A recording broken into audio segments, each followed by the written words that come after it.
ഭിന്നശേഷി അധ്യാപക നിയമനവുമായി ബന്ധപ്പെട്ടുണ്ടായ പ്രതിസന്ധിക്ക് ഇന്ന് ക്രിസ്ത്യൻ മാനേജ്മെൻറ്റിൻ്റെ പ്രതിനിധികളുമായി ചങ്ങനാശ്ശേരി അതിരൂപതാധ്യക്ഷൻ ആർച്ച് ബിഷപ്പ് മാർ തോമസ് തറയിലും മുഖ്യമന്ത്രിയുടെ നേതൃത്വത്തിൽ ബഹുമാനപ്പെട്ട വിദ്യാഭ്യാസ മന്ത്രിയുടെ സാന്നിധ്യത്തിൽ നടത്തിയ ചർച്ചയിൽ വളരെ അനുകൂലമായൊരു തീരുമാനമുണ്ടായെന്നുള്ളതിലുള്ള സന്തോഷം ഈ അവസരത്തിൽ പങ്കുവയ്ക്കുകയാണ്.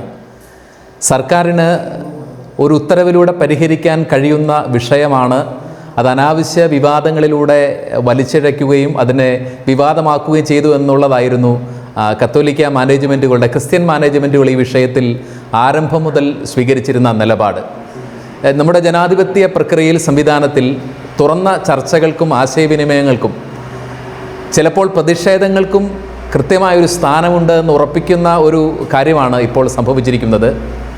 കാത്തലിക് മാനേജ്മെൻറ്റ് ടീച്ചേഴ്സ് ഗിൽഡിൻ്റെ നേതൃത്വത്തിലും അതുപോലെ തന്നെ സീറോ മലബാർ സഭയുടെ നേതൃത്വത്തിലൊക്കെ നടന്ന നിരവധി സമരങ്ങൾ നടന്നു ഈ വിഷയത്തിൽ.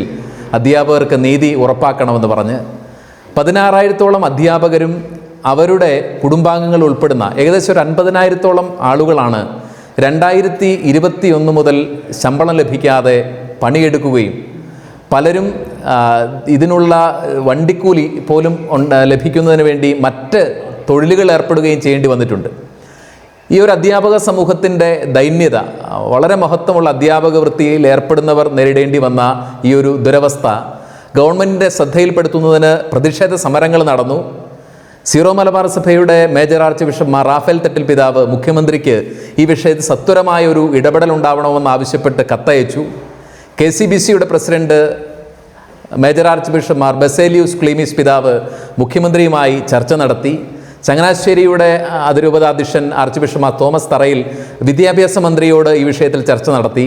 ഇങ്ങനെ നടത്തിയ തുടർ ചർച്ചകളുടെയും പ്രതിഷേധങ്ങളുടെയും ഫലമായിട്ടാണ് ഇന്ന് ഗവൺമെൻറ് കാത്തലിക് മാനേജ്മെൻറ്റ് പ്രതിനിധികളുമായിട്ട് ചർച്ച നടത്താൻ തീരുമാനിക്കുകയും ആ ചർച്ചയിൽ NSSന് കൊടുത്തിരുന്ന ആനുകൂല്യം ഭിന്നശേഷിക്കാർക്കായി 996 മുതൽ ഗവൺമെൻറ് നിഷ്കർഷിച്ചിരിക്കുന്ന സീറ്റുകൾ ഒഴിച്ചിട്ടാൽ ബാക്കി സീറ്റുകൾക്ക് നടത്തിയിട്ടുള്ള നിയമനങ്ങൾക്ക്, അധ്യാപക നിയമനങ്ങൾക്ക് അംഗീകാരം നൽകാമെന്നുള്ള ഒരു തീരുമാനം ഗവൺമെൻറ് ഇന്ന് പ്രതിനിധികളെ അറിയിച്ചു.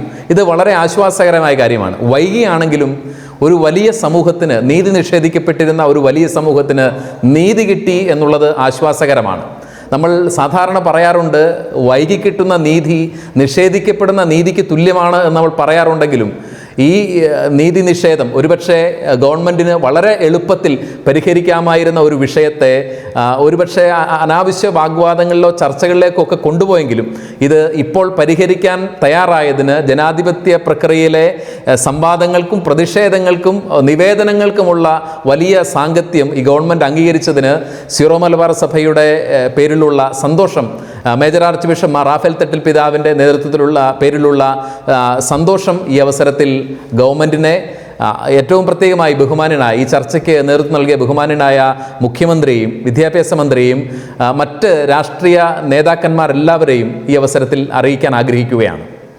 നേരത്തെ തന്നെ ഇത് നേരത്തെ തന്നെ പരിഹരിക്കാവുന്ന ഒരു വിഷയമാണ്. പക്ഷേ പലതവണ ഈ ക്രിസ്ത്യൻ മാനേജ്മെന്റുകളെ സംശയത്തിന്റെ നിലവിൽ നിർത്തുന്ന പ്രസ്താവനകൾ മന്ത്രിയുടെ ഭാഗത്തുനിന്നുണ്ടായി.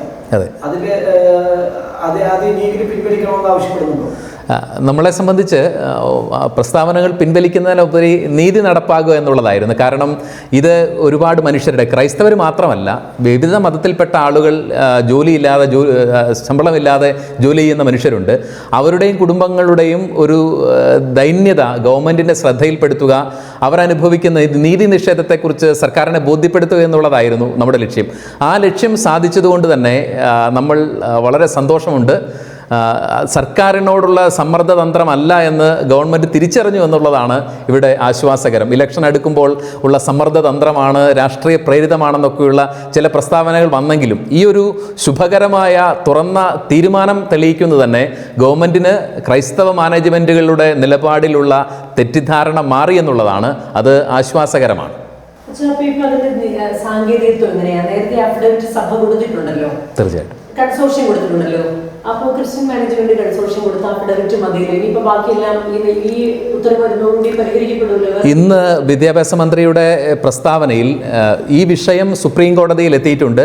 കോടതിയിൽ ഗവൺമെൻറ് ക്രിസ്ത്യൻ മാനേജ്മെൻറ്റുകൾക്ക് അനുകൂലമായിട്ടുള്ള ഒരു ഉത്തരവ് നിലപാട് സ്വീകരിക്കുമെന്നാണ് അറിയിച്ചിരിക്കുന്നത്.